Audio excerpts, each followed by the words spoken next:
Días tengan todos y todas ustedes. Gracias por acompañarnos a esta rueda de prensa donde se darán a conocer los resultados finales del proceso de transición 2021-2027. A continuación vamos a presentar quienes nos acompañan al frente. Nos acompaña la licenciada Indira Vizcaíno Silva, gobernadora electa del estado de Colima. Nos acompaña la contadora pública Fabiola Verduzco Aparicio, integrante del equipo de transición. Asimismo, nos acompaña el ingeniero Eduardo Jurado Escamilla, integrante del equipo de transición Colima. Asimismo, el contador público Víctor Torrero Enríquez, integrante del equipo de transición Colima. A continuación invitamos al contador público Víctor Torrero Enríquez a que haga uso del micrófono.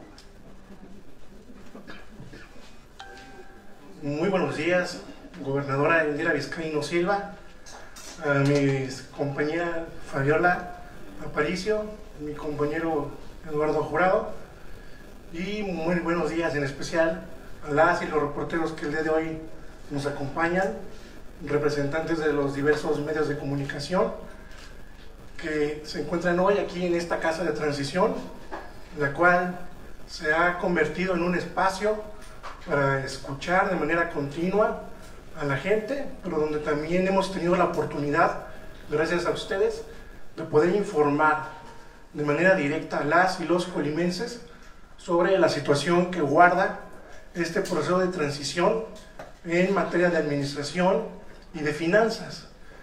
Y bueno, de manera específica, ya se ha comentado en otras ocasiones que es muy lamentable la forma en la que se va a recibir el gobierno de manera financiera y de manera económica. Nos encontramos en una situación de quebranto. Hemos nosotros identificado un desastre financiero de esa magnitud, es lo que hemos hasta el momento identificado con la escasa información que hemos tenido.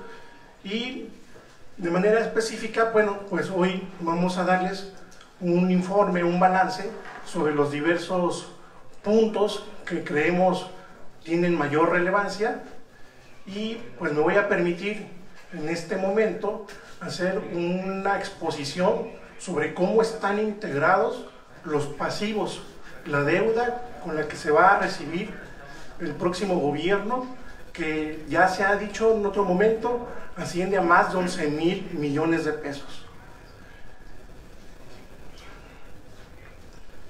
En primer lugar, queremos señalar que las deudas reconocidas en la contabilidad, con la información que el propio gobierno tiene registrada, ascienden en lo que respecta a los cortos plazos a un importe de 2,888 millones de pesos. De este importe podemos destacar que se tienen adeudos con el IPECOL del orden de los 900 millones de pesos, lo cual es muy delicado. Asimismo, tenemos identificados pasivos con proveedores en el corto plazo, en este ejercicio, que ya oscilan los 100 millones de pesos. Por otra parte, también ha habido una incorrecta aplicación de los recursos que ha significado que no se puedan cumplir los compromisos presupuestados con los organismos autónomos. De manera específica, hay que resaltar la situación que hay en la universidad, donde en este momento, únicamente respecto de los recursos presupuestados autorizados por el Congreso, se tiene un adeudo con la misma de 172 millones de pesos. Por otra parte, la Fiscalía General también presenta el gobierno adeudos con ella del orden de los 119 millones de pesos. Asimismo, se tienen adeudos con diversos fideicomisos por 60 millones de pesos. Ahora, lo que es la deuda de largo plazo, que son los créditos financieros que se van a heredar por la administración actual, estas ascienden a 3,300 millones de pesos, los cuales se dividen a su vez en 8 financiamientos de largo plazo por montos aproximados que integran esta cantidad. Por otro lado, el equipo de transición que nos apoyó en las dependencias de la Secretaría de Salud identificaron que existen pasivos en la misma por el orden de los 1,000 millones de pesos. Asimismo, en la Secretaría de Educación, los compañeros que participaron en esta revisión han identificado adeudos de la misma por 1,400 millones de pesos. Es muy importante señalar que estos son adeudos diferentes a los que se tienen registrados en las contabilidades del gobierno central. Son las propias contabilidades de ellos las que arrojan estos déficits. Por otro lado, también ya con la información que hemos obtenido del sistema de entrega y recepción, hemos identificado que hay adeudos de los diferentes organismos públicos descentralizados y desconcentrados que en este momento ascienden a los 387 millones de pesos. Y destaca el caso del INSUBI, que por sí mismo tiene 122 millones de pesos, así como los adeudos que genera Ciapacop, de los cuales el gobierno es solidario, y que en este momento ascienden a 106 millones de pesos. Por otra parte, se debe de tomar en cuenta, y hay que decirlo de manera clara, que respecto de los bonos cupón cero, que es el instrumento que se ha estado diciendo, se gestionó de parte del gobierno actual con el cual se pretendían tener recursos adicionales, pues dicho instrumento financiero lo que representa en realidad es la contratación de mayor deuda, de deuda también que es de largo plazo y que por sus características no tuvo que pasar por el Congreso del Estado. La redención, el rompimiento de estos bonos cupón cero que van a permitir sí tener 170 millones de pesos y que lo está haciendo el gobierno actual, va a significar compromisos de deuda en el largo plazo de 430 millones de pesos, los cuales se acumulan a los importes que ya hemos mencionado. Y por último tenemos la cuestión del déficit presupuestal, que ya en diferentes momentos lo hemos también mencionado, y que representa pues, básicamente el desbalance financiero que existen actualmente entre los ingresos y los egresos. Y en este momento, dicho déficit ya asciende a 1,500 millones de pesos, de los cuales principalmente corresponden 1,000 millones de pesos a nóminas. En ese sentido, lo que sí queremos apuntar de manera muy clara es que todo lo que no se logre subsanar respecto de este déficit, pues se va a terminar convirtiendo en pasivos, se va a terminar convirtiendo en deuda, de tal manera que por eso estamos en esta integración que le estamos ofreciendo de 11,000 millones de pesos. Por mi parte, en cuanto a lo que son los pasivos, ¿sería cuánto? A continuación viene la intervención de la gobernadora electa Indira Vizcaíno Silva. Muchas gracias, como siempre, gracias a todas y a todos por atender estas convocatorias. Ustedes han sido una pieza clave y fundamental para mantener informada a la sociedad colimense de este proceso de transición, de entrega-recepción y los hallazgos que hemos tenido en el mismo. La gran mayoría hallazgos negativos, por lo que ha significado el darnos cuenta de la crisis financiera y el desastre en el que estaremos recibiendo el gobierno del Estado. Sin embargo, obviamente nosotros reiterando e insistiendo en el compromiso que tenemos con las y los colimenses. Y voy a comenzar pidiéndole al equipo aquí de logística de una manera cariñosa y amable que para la próxima pongan también nuestros apellidos maternos. También tenemos madre, todos los que estamos aquí enfrente. Ojalá que no sea mucho pedir.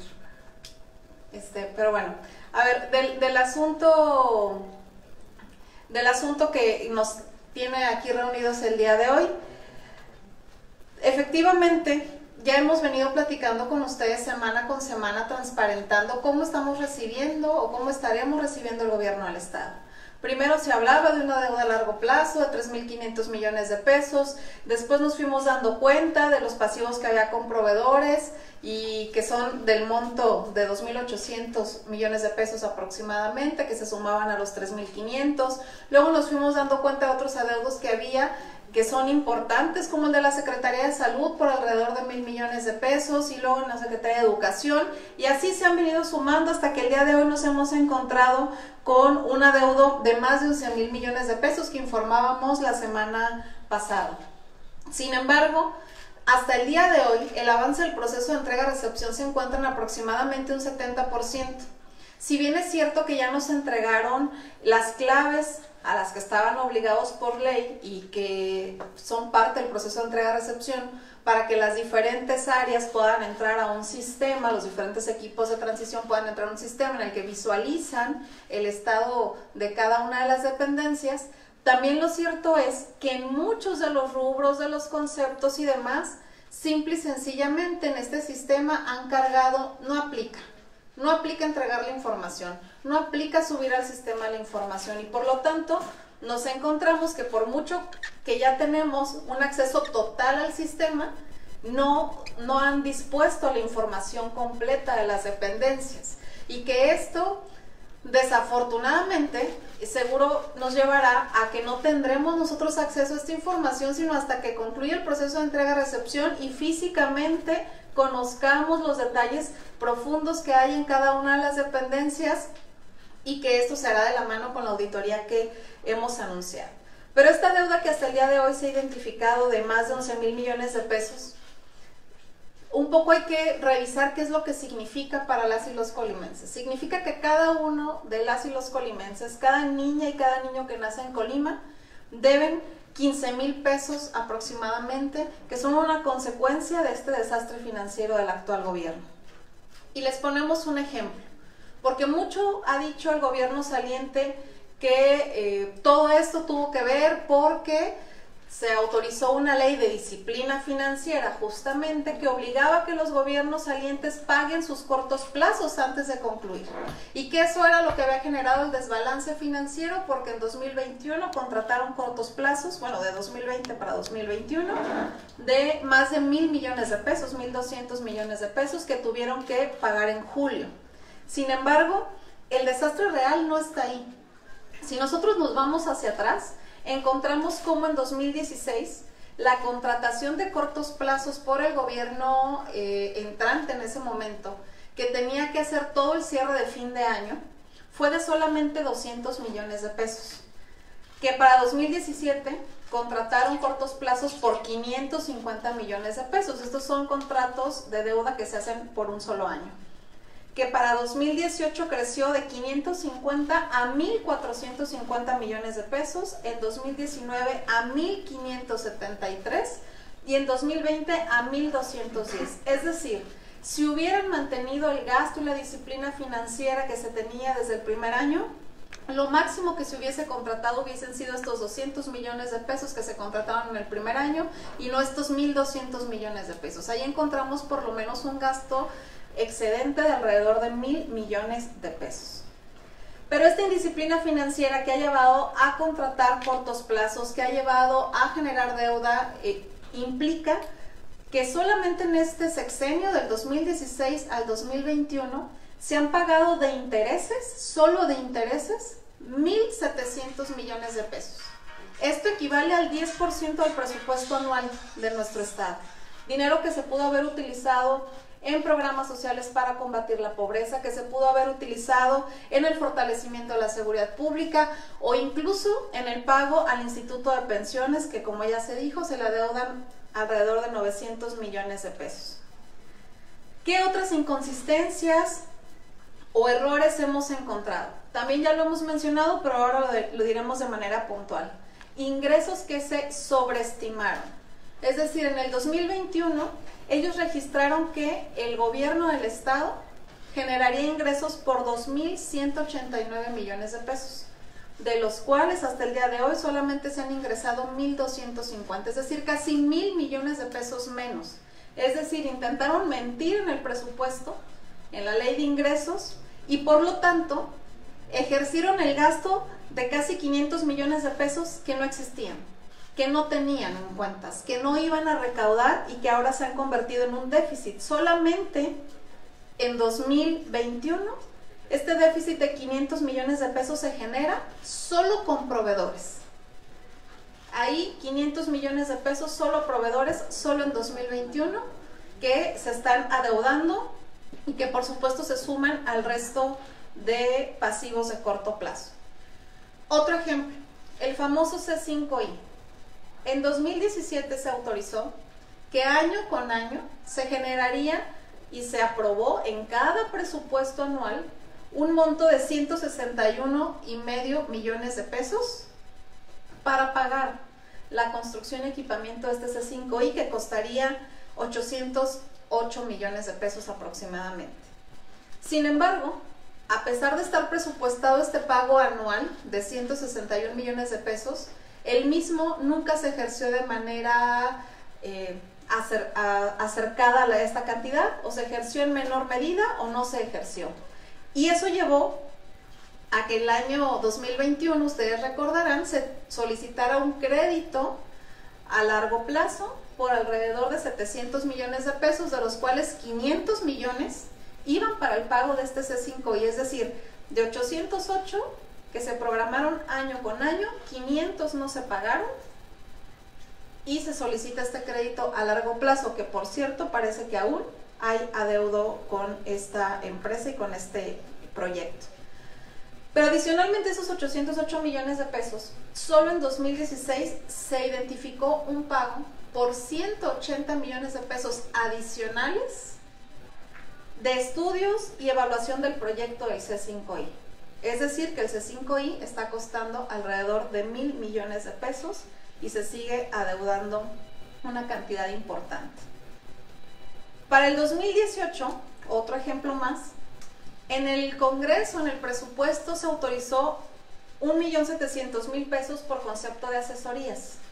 Sin embargo, durante el año 2018 hicieron algunas adecuaciones en los primeros meses, 2018, digo, año electoral, y estas adecuaciones presupuestales llevaron a que por concepto de asesorías pasaron de 1 millón a 97 millones de pesos, de empresas que fueron contratadas para hacer diferentes estudios y análisis, y que entre ellas se han localizado sociedades mercantiles relacionadas con la práctica de factureras.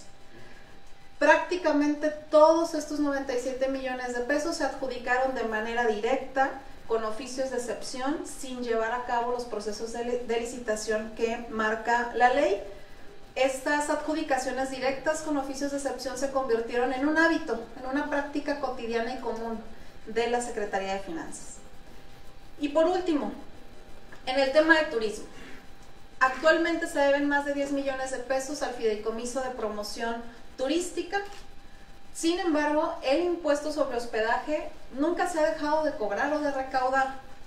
Adicionalmente, el fideicomiso debe más de 4 millones de pesos por campañas publicitarias. No todas se realizaron, sin embargo, sí asumieron el compromiso de esa deuda. La Secretaría de Turismo adeuda desde el 2016 más de 1 millón de pesos en vuelos de personas que no trabajaban o no estaban relacionadas con el gobierno del estado, y vuelos que no han sido aclarados aún el por qué se contrató esta deuda a nombre del gobierno del estado. Por otra parte, el Fideicomiso de Promoción Turística ha tenido ya diversas observaciones y auditorías por las empresas con las que ha trabajado, que se han contratado, pero también se ha identificado un detalle adicional. El fideicomiso reporta año con año que con recurso del fideicomiso se paga el Festival de Fin de Año Manzanillo se ilumina. Sin embargo, personal de la Secretaría de Turismo recaudaba con empresarios, con hoteleros de Manzanillo, recursos como cooperación para este festival sin entregarles un comprobante del mismo. Y al mismo tiempo el fideicomiso reportaba que ellos hacían el gasto completo del festival. Así, seguramente, una vez que comencemos el proceso de auditoría, una vez que asumamos el gobierno, estaremos encontrando una serie de deficiencias. Entenderán que por el momento no podemos darles mayor información de las empresas, de los funcionarios que pudiesen o no estar involucrados, porque tenemos que cuidar el debido proceso para que esto pueda llegar a un buen fin. Sin embargo, nosotros mantenemos nuestro compromiso con la sociedad colimense. Primero, de que haremos una revisión profunda de la situación financiera, que estaremos transparentando e informando a la sociedad colimense de frente, de cara, de lo que está sucediendo en nuestro estado.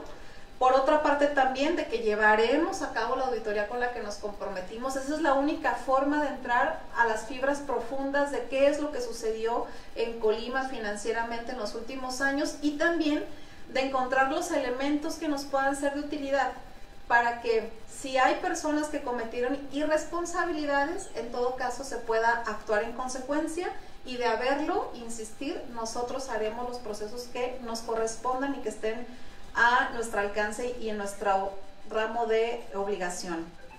También insistir en que un compromiso que hicimos con Colima y que sostenemos por convicción, por formación, es que terminaremos con un régimen de corrupción, de insensibilidad en nuestro estado. Estamos a unos cuantos días de ello, y que tendremos un gobierno en donde nos regirán la honestidad, la transparencia, la austeridad y el compromiso con Colima.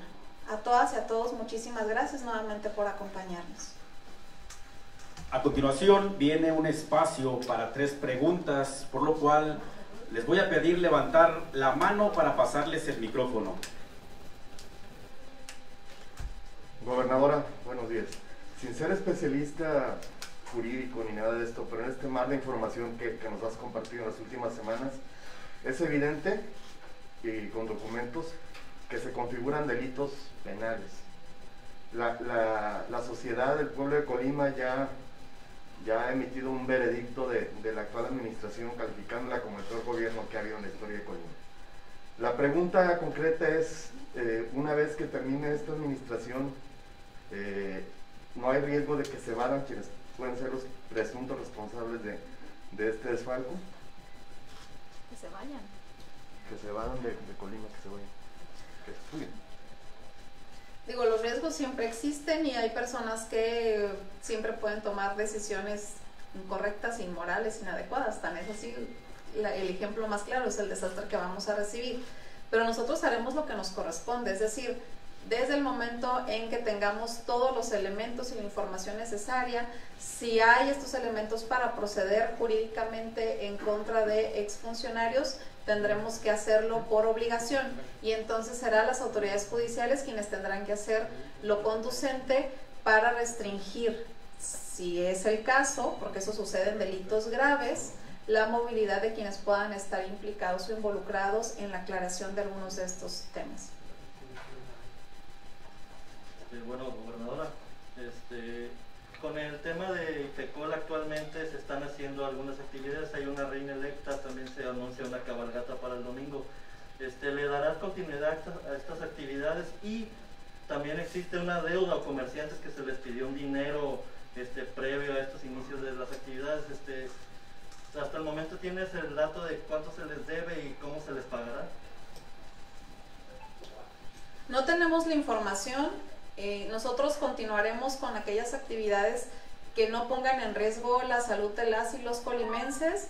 De manera muy clara, cuando el gobierno saliente anunció que no habría feria justamente por este tema de salud, nosotros también dijimos que respaldaríamos esa decisión, porque además no hay forma de organizar una feria en la que ya el gobierno saliente tomó una decisión y el gobierno entrante entra a la mitad de estas fechas, ¿no? O prácticamente hacia el cierre. Sin embargo, te insisto, nosotros podremos mantener aquellas actividades que no impliquen un riesgo para la salud.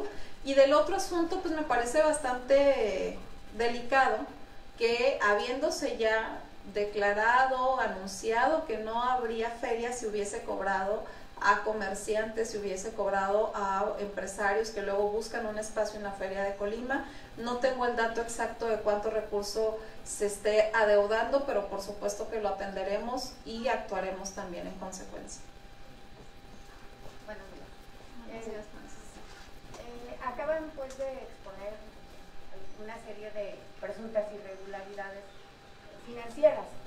Mencionaste también que se va a hacer la auditoría, pero bueno, con estas irregularidades de que ya tienen conocimiento o presuntas irregularidades, ¿se va a hacer algo? ¿Qué se va a hacer?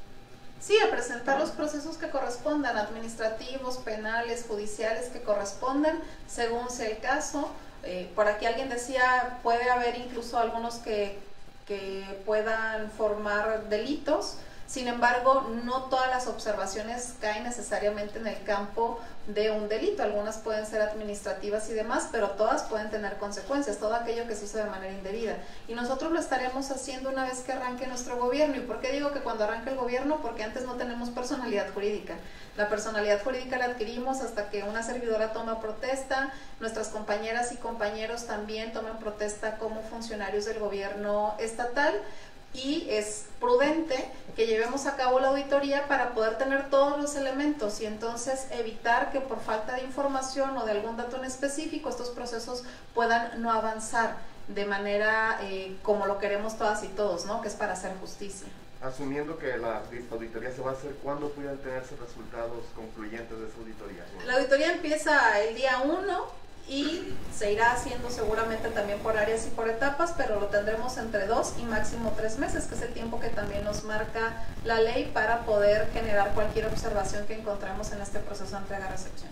Agradecemos su participación a todos los medios de comunicación, agradecemos de igual manera a todas las personas que nos sintonizan en las redes, que tengan un excelente día.